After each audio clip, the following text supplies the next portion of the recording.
Hello to everyone, this is Sujit Singh. Welcome to all my lovely audience on my YouTube channel. तो इस channel पर आपको मालूम है कि हम बायोलॉजी सब्जेक्ट के बारे में बात करते हैं क्लास 11th, क्लास 12th और नीट एस्पायरेंट्स के लिए। तो बच्चे अभी जो सीरीज़ चल रही है वो है न्यूरल कंट्रोल एंड कोऑर्डिनेशन और ये इस सीरीज़ का थर्ड पार्ट है। हमने इससे पहले 2 पार्ट बनाए हैं, आप मेरे चैनल के प्लेलिस्ट में जा कर के उन वीडियोस को देख सकते हैं ताकि आपका जो कॉन्सेप्ट है इस चैप्टर से रिलेटेड और वो और भी ज़्यादा क्लियर हो। तो साथ में मुझे आप इंस्टाग्राम पर भी फॉलो कर सकते हैं, व्हाट्सएप से भी आप मुझे कनेक्ट कर सकते हैं। तो चलिए स्टार्ट करते हैं आज का थर्ड पार्ट। तो देखो बच्चे, हमने लास्ट क्लास में बात किया था कि जो न्यूरॉन है ना, जो न्यूरॉन है वो माइलिनेटेड भी है और अनमाइलिनेटेड भी है। वो माइलिनेटेड और अनमाइलिनेटेड न्यूरॉन, अनमाइलिनेटेड न्यूरॉन। हमने दोनों में डिफरेंस बताया था कि यहाँ पर माइलिन सीड्स प्रेजेंट हैं और यहाँ पर माइलिन सीड्स एब्सेंट है। तो यहाँ पर माइलिन सीड्स जो है ना बच्चे वो क्या हैं, प्रेजेंट हैं, और यहाँ पर माइलिन सीड्स क्या हैं, एब्सेंट है। अब देखो, इसी चीज़ को अगर हम डिटेल में बात करते हैं कि हमारे ह्यूमन में जो नर्वस सिस्टम है,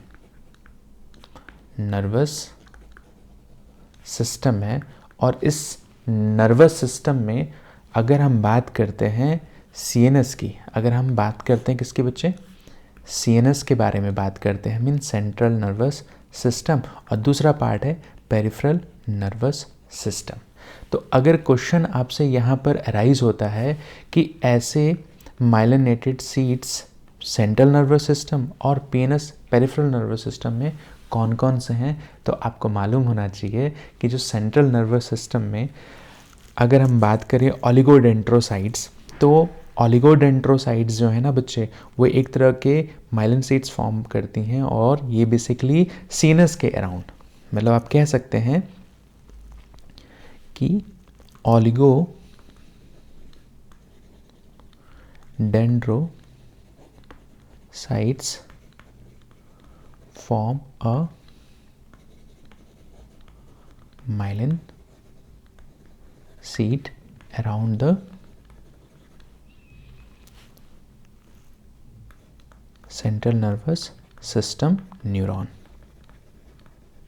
ठीक है, इसी तरीके से अगर हम बात करते हैं पेरिफेरल नर्वस सिस्टम में, तो पेरिफेरल नर्वस सिस्टम्स में कौन सी सेल्स बनाती है बच्चे, तो स्वान सेल्स। याद रखना बच्चे, श्वान सेल्स जो हैं वो क्या फॉर्म करती हैं, माइलिन सीड्स फॉर्म करती हैं, माइलिन सीड्स फॉर्म करती हैं किसके around, around peripheral nervous system of neuron. तो ये 2 चीज़ आप हमेशा याद रखना कि अगर हम बात करते हैं माइलिनेटेड न्यूरॉन, तो माइलिनेटेड न्यूरॉन में अगर हम सीएनएस की बात करें तो यहाँ पर ओलिगोडेंड्रोसाइट है, और अगर हम पीएनएस की बात करें तो यहाँ पर कौन सी सेल्स हैं, स्वान सेल्स हैं। ठीक है, अब देखो, अगर हम इस चीज़ को थोड़ा सा अंडरस्टैंड करें कि बेसिकली न्यूरॉन का जो स्ट्रक्चर है ना बच्चे, ये एक जनरलाइज न्यूरॉन का स्ट्रक्चर है, तो इसमें स्टेप बाय स्टेप मैनर में हम कुछ बातें और कर लेते हैं जो थोड़ा सा आपके एग्ज़ाम्स के ओरिएंटेड बहुत इम्पॉर्टेंट है। तो बेसिकली देखो यहाँ है क्या कि ये क्या है बच्चे, डेंड्राइट्स हैं। डेंड्राइट्स के अंदर क्या प्रेजेंट होते हैं, नीजल ग्रेन्यूल्स प्रेजेंट होते हैं। डेंड्राइट्स के अंदर क्या फील्ड होते हैं, तो डेंड्राइट्स जो है ना वो पैक्ड होते हैं किससे, नीजल ग्रेन्यूल से। और इस नीजल ग्रेन्यूल्स के अंदर क्या प्रेजेंट होता है बच्चे, तो बेसिकली होता है consist with rough endoplasmic reticulum होता है, और साथ में क्या प्रेजेंट होता है, राइबोसोम्स होते हैं। अब बेसिकली ये क्या करेंगे, तो ये बेसिकली क्या करेंगे बच्चे, हेल्प करेंगे किसमें, हेल्प इन प्रोटीन सिंथेसिस। ये बात क्लियर है। अब देखो बच्चे, अगर हम बात करते हैं कि यहाँ पर जो सेल बॉडी है, सेल बॉडी में क्या है, बेसिकली न्यूक्लियस और साइटोप्लाज्म प्रेजेंट है। और न्यूक्लियस क्या है बच्चे, यहाँ पर न्यूक्लियस का जो नेचर है वो कैसा है, डिप्लॉयड है। अभी हमने बात किया था कि स्वान सेल्स क्या हैं, तो स्वान सेल्स बेसिकली हमने बात किया था बच्चे यहाँ पर कि स्वान सेल्स एक तरह की माइलिन शीट्स फॉर्म करती हैं पेरिफेरल नर्वस सिस्टम्स के न्यूरॉन्स के अराउंड। तो स्वान सेल एक तरह के क्या है बच्चे, माइलिन शीट्स हैं। अब देखो एक्सॉन्स जो है बच्चे ना, ये लॉन्गेस्ट पार्ट क्या है, Schwann cells form a myelin sheets in peripheral nervous system. जो एक्सॉन है ये एक तरह के क्या है, सबसे longest part of neuron. Myelin sheets के बारे में हमने अंडरस्टैंड किया। तो बेसिकली अगर कोई आपसे पूछे कि माइलिन शीट्स की कंपोजिशन क्या होती है, तो आप कह सकते हो कि माइलिन शीट जो है वो कंसिस्ट विथ लिपिड ग्लाइकोप्रोटीन से मिलकर के बने होते हैं। इनका फंक्शन क्या होता है, तो ये इलेक्ट्रिकल इंसुलेटर की तरह काम करते हैं। बात क्लियर है। नोट्स ऑफ रैनविर में क्या होता है कि एब्सेंस ऑफ माइलिन शीट्स। देखो बच्चे, यहाँ पर जो साइनेप्टिक एक्सॉन टर्मिनल है, तो ये एंड पार्ट ऑफ क्या है, न्यूरॉन। ठीक है, और इसी को आप क्या बोल देते हो, एक्सॉन टर्मिनल में ही क्या प्रेजेंट है, साइनेप्टिक वेसिकल्स प्रेजेंट है। क्या प्रेजेंट है, साइनेप्टिक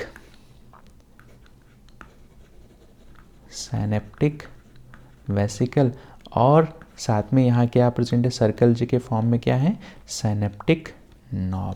और इन्हीं साइनेप्टिक नॉब के अंदर क्या पैक्ड हैं, तो पैक्ड किससे हैं, packed with neuro transmitter.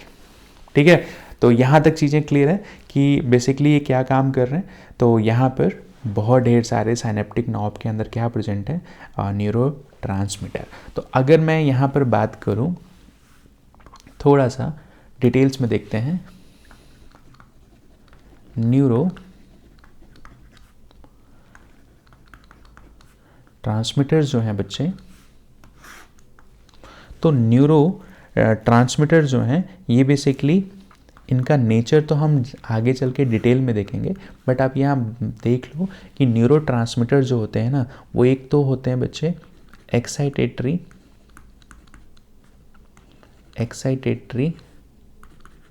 Neuro transmitter को हम शॉर्ट में एनटी लिखते हैं। ठीक है, एक्साइटेटरी न्यूरो ट्रांसमीटर, और दूसरे हैं बच्चे इनहिबिटरी न्यूरो ट्रांसमीटर। अब देखो एक्साइटेटरी न्यूरो ट्रांसमीटर का जो एग्जाम्पल की अगर हम बात करें, तो एड्रेलिन हार्मोन। एड्रेलिन क्या है, एक तरह के न्यूरो हार्मोन भी हैं और ये एक तरह के न्यूरो ट्रांसमीटर की तरह भी काम करेंगे। ठीक है, तो एड्रेलिन, साथ में एसिटाइल कोलिन। ठीक है, तो ये बेसिकली क्या है, न्यूरो ट्रांसमीटर।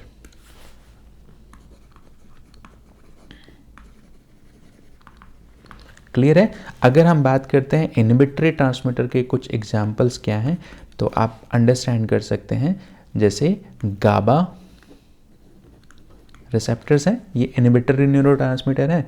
और अगर हम इसको थोड़ा सा डिटेल में देखें, तो डोपामिन, सेरोटोनिन, ये सभी क्या हैं, आपके इनहिबिटरी न्यूरोट्रांसमीटर हैं। ठीक है, अब चलो इसको हम थोड़ा डिटेल में बाद में देखेंगे, पहले हम टॉपिक को आगे लेके चलते हैं। तो न्यूरॉन के स्ट्रक्चर्स को हमने काफ़ी डिटेल्स में देख लिया बच्चे, कि न्यूरॉन के स्ट्रक्चर्स क्या क्या हैं और उनके क्या क्या मेजर पार्ट हैं, उनका क्या क्या फंक्शन है।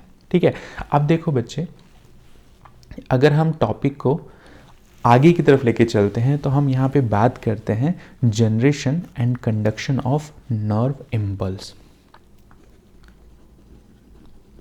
generation and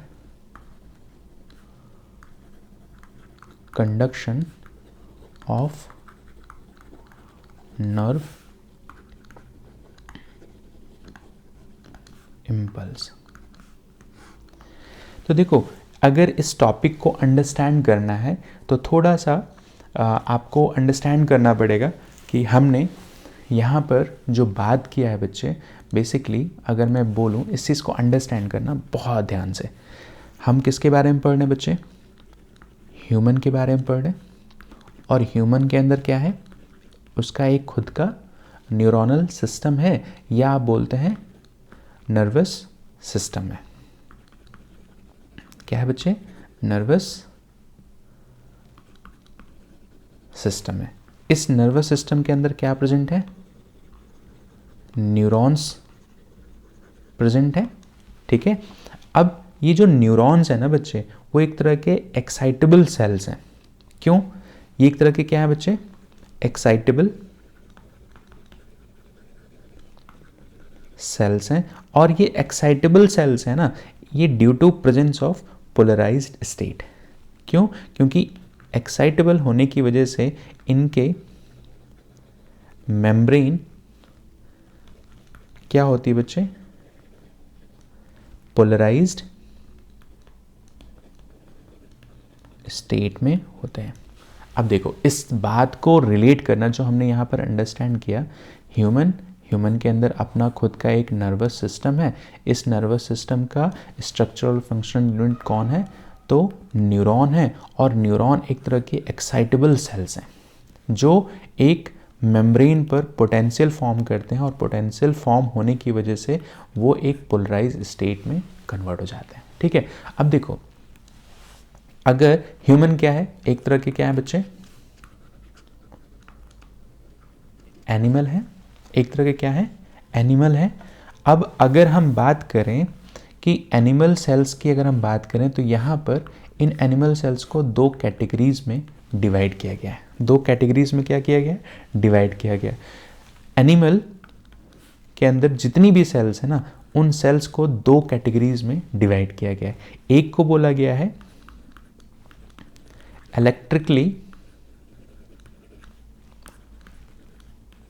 इनएक्टिव सेल्स, और दूसरे कैटेगरी को बोला गया है इलेक्ट्रिकली एक्टिव सेल्स। अब दोनों में डिफरेंस क्या है ये आप अंडरस्टैंड करना बच्चे। इलेक्ट्रिकली एक्टिव सेल्स, देखो, ह्यूमन सेल्स को अगर हम स्टिमुलस प्रोवाइड कर रहे हैं, और उस स्टिमुलस के प्रोवाइड करने के बेसिस पे अगर उसने अपने मेम्ब्रेन के पोटेंशियल को चेंज करके वो एक्शन पोटेंशियल में कन्वर्ट हो जा रहे हैं बच्चे, तो उस सेल को आप क्या बोलोगे? Electrically active cells. ठीक है, तो अगर मैं इस चीज़ को बोलूँ कि यहाँ पर हम बात कर रहे हैं बच्चे कि इलेक्ट्रिकली एक्टिव सेल्स का एग्जाम्पल अगर मैं बोलूँ, तो यहाँ पर आप बात करते हो लीवर सेल्स की। और अगर मैं यहाँ पर एग्जाम्पल की बात करूँ इलेक्ट्रिकली एक्टिव सेल्स की मैं बात करूँ, तो यहाँ पर आप अंडरस्टैंड करते हैं बच्चे बेसिकली न्यूरॉन्स के बारे में। ठीक है, मसल सेल्स के बारे में बात करते हो, मसल सेल्स के बारे में बात करते हो। अब इसी टॉपिक को हम थोड़ा सा रिलेट करेंगे generation and conduction of nerve impulse से रिलेटेड।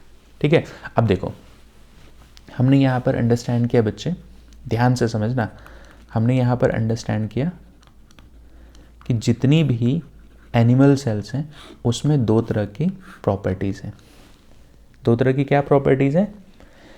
अगर हमने स्टिमुलस क्या किया? प्रोवाइड किया। If we provide a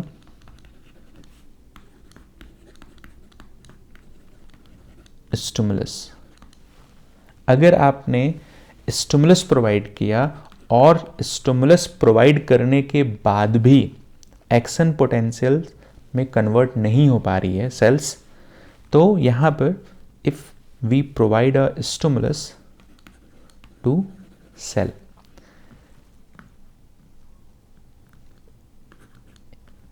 they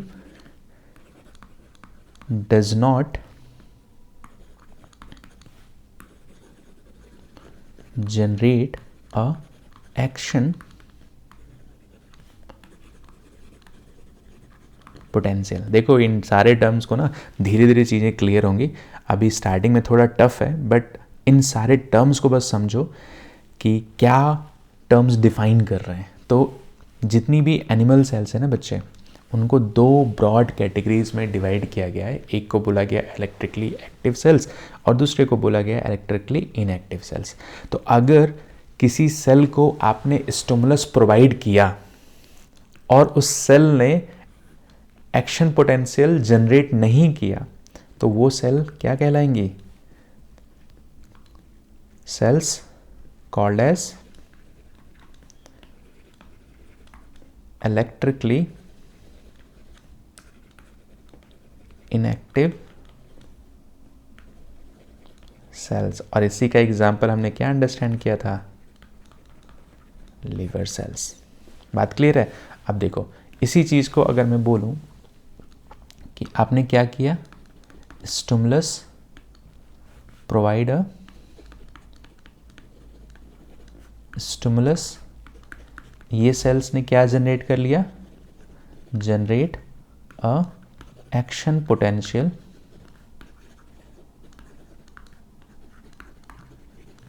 कहाँ पर? मेम्ब्रेन पर। Action potential on membrane. ठीक है, अब इस तरह की सेल्स को आपने क्या बोला? Electrically active sales. और इन्हीं के एग्जाम्पल हमने अंडरस्टैंड किया बच्चे कि न्यूरॉन एक तरह के क्या हैं? इलेक्ट्रिकली एक्टिव सेल्स हैं। ठीक है, जो स्टिमुलस के प्रोवाइड होने पर बेसिकली अपने मेम्ब्रेन के पोटेंशियल को चेंज कर लेते हैं, एक्शन पोटेंशियल में कन्वर्ट हो जाते हैं। ठीक है, यहीं पर हमने बात किया था मसल्स सेल्स के बारे में भी। अब इस चीज़ को थोड़ा और डेप्थ में लेके चलते हैं। ठीक है, पढ़ने में मज़ा आएगा। देखो बेसिकली अगर मैं बात करूं कि यहाँ पर अगर मैं बात करूं न्यूरॉन्स की, तो न्यूरॉन्स के मेम्ब्रेन पर क्या होगा? एक तरह का पोटेंशियल जनरेट होगा। इसी पोटेंशियल को आपने बोला कि basically resting potential, resting membrane potential, और दूसरे को बोला एक्शन मेम्ब्रेन पोटेंशियल। ठीक है, अब देखो होता क्या है कि जो रेस्टिंग मेम्ब्रेन की पोटेंशियल है बच्चे, अगर रेस्टिंग मेम्ब्रेन पोटेंशियल को हम मेज़र करें वोल्टामीटर की हेल्प से, तो उसके पोटेंशियल की जो वैल्यू आएगी वो -70 मिली वोल्ट। और अगर एक्शन मेम्ब्रेन पोटेंशियल है और अगर उसको मेज़र किया जाए तो सेल पे मेम्ब्रेन कितना बनेगा? +35 मिली वोल्ट। तो यही दो तरह के पोटेंशियल हैं न्यूरॉन्स के, और ये कब प्रोवाइड होते हैं? When we provide a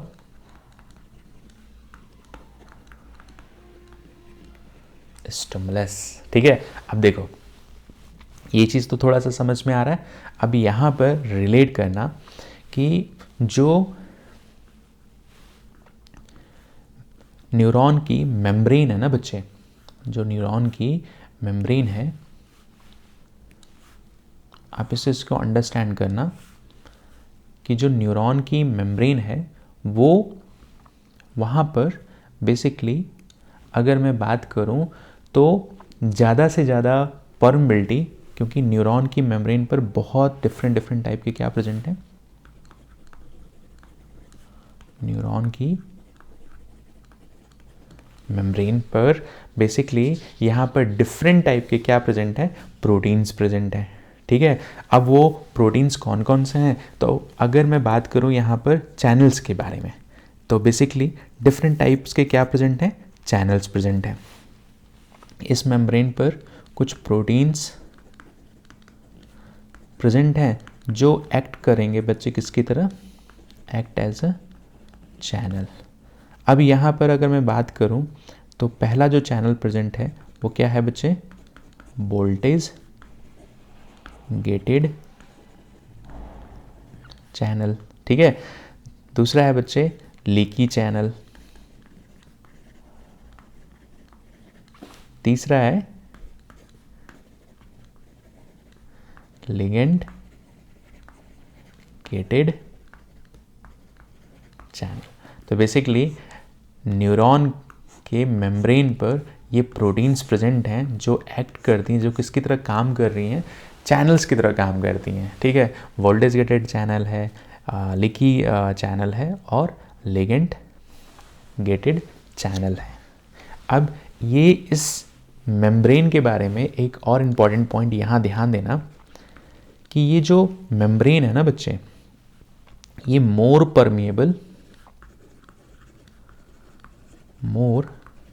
permeable for potassium and nearly, आप मेंशन कर सकते हो बच्चे कि more permeable for potassium ion and nearly less और impermeable फॉर सोडियम।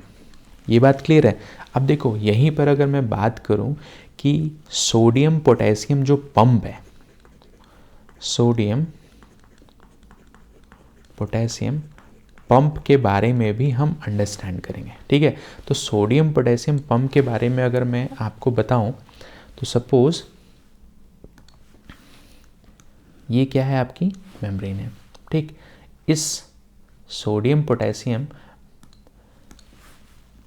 जो प्रोटीन है, अगर आप इस चीज़ को अंडरस्टैंड करो कि ये जो एरिया है वो क्या है, आउटसाइड है, मीन्स एक्स्ट्रा सेलुलर फ्लूइड है। ये क्या है, इंट्रा सेलुलर फ्लूइड है। तो ये सेल के अंदर का साइड है और ये सेल के बाहर का साइड है। इस चीज़ को आप इस तरीके से अगर आप कवर कर दो बच्चे, तो बेसिकली ये क्या बन जाएगा, आपका एक सेल बन जाएगा। अगर मैं बोलूँ कि ये क्या है, एक तरह का सेल है, ठीक। अगर इसको अंडरस्टैंड किया जाए तो ये इंट्रासेलुलर फ्लूइड हो गया और ये एक्स्ट्रा सेलुलर फ्लूइड हो गया। ये बात तो सभी को क्लियर है। अब देखो होगा क्या कि जो सोडियम पोटेशियम पंप है ना बच्चे, ये क्या है, सोडियम पोटेशियम जो पंप है वो हमेशा सोडियम को आउटसाइड से कहाँ पे लेके जाता है बच्चे, इनसाइड। ये बेसिकली क्या कर रहा है, तो 2 सोडियम को इनसाइड ट्रांसफ़र करेगा और साथ में अंदर से 3 सोडियम आउटसाइड क्या करेगा, ट्रांसपोर्ट करेगा। तो ओवरऑल यहाँ पर क्या होगा बच्चे कि जब सोडियम ज़्यादा ट्रांसपोर्ट हो रहा है तो बाहर कैसा चार्ज आ जाएगा, पॉजिटिव चार्ज आ जाएगा। बाहर कैसा चार्ज आ जाएगा, पॉजिटिव चार्ज आएगा, ठीक है। अब इसी चीज़ को यहाँ पर अंडरस्टैंड, अंदर कैसा चार्ज आएगा, नेगेटिव। तो यहाँ पर हमने एक टर्म लिखा था कि जो ये मेम्ब्रेन है ना, ये ज़्यादातर किसके लिए परमिएबल है, पोटेशियम के लिए परमिएबल है। तो जब पोटेशियम यहाँ से ट्रांसफ़र होगा due to its leaky channel, तो ये जो पोटेशियम ट्रांसपोर्ट हो रहा है बच्चे, ये किसके थ्रू हो रहा है, due to leaky channel, due to leaky channel. अब देखो ज़्यादा से ज़्यादा पोटेशियम बाहर जाएगा तो बाहर के सरफेस पर कैसा चार्ज आ जाएगा, पॉजिटिव। अंदर के सरफेस पे कैसा चार्ज आ जाएगा, नेगेटिव। तो अगर इस चीज़ को मेज़र करते हैं वोल्टामीटर की हेल्प से, तो यहाँ का जो मेम्ब्रेन पोटेंशियल है ना बच्चों, कितना हो जाएगा, -70 मिली वोल्ट। ये बात तो क्लियर है।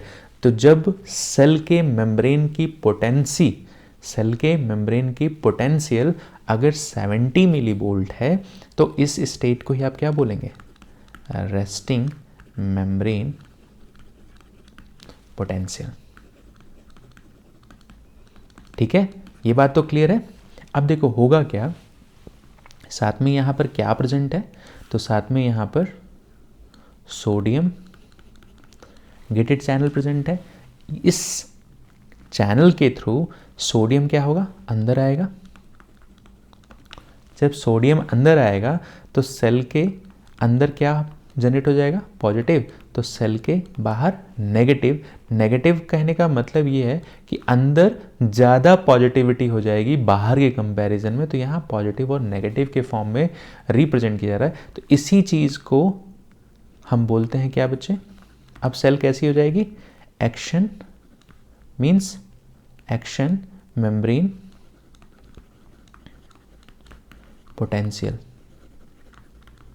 और अगर इस चीज़ को मेज़र करें तो +35 मिली वोल्ट।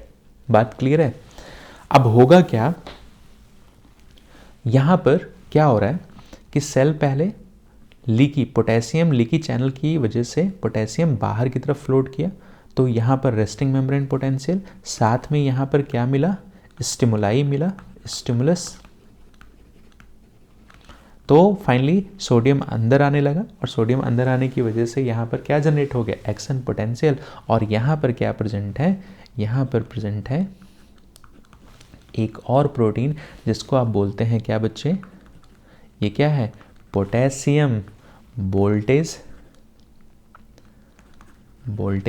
Gated channel. ठीक है, तो फाइनली यहाँ से सोडियम फिर से क्या हो जाएगा? बाहर चला जाएगा।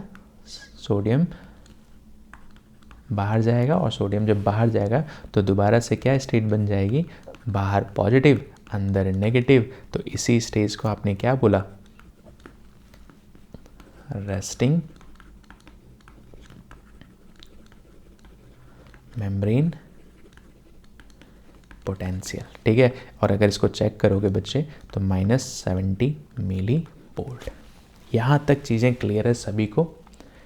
अगर यही चीज़ें आपको क्लियर है तो आप कमेंट में जा कर के बोलिएगा कि सर मुझे मेम्ब्रेन पोटेंशियल समझ में आ गया। ठीक है, तो हमेशा याद रखना कि एनिमल सेल्स को अगर आप थोड़ा सा अंडरस्टैंड करो तो यहाँ पर एनिमल सेल्स को हमेशा अंडरस्टैंड करना कि केमिकली इलेक्ट्रिकली एक्टिव सेल और इलेक्ट्रिकली इनएक्टिव सेल्स किसके बेसिस पे? जब हम स्टिमुलस प्रोवाइड करते हैं तो जो cells action membrane potential generate कर लेते हैं बच्चे, उन्हें आप बोलते हो क्या?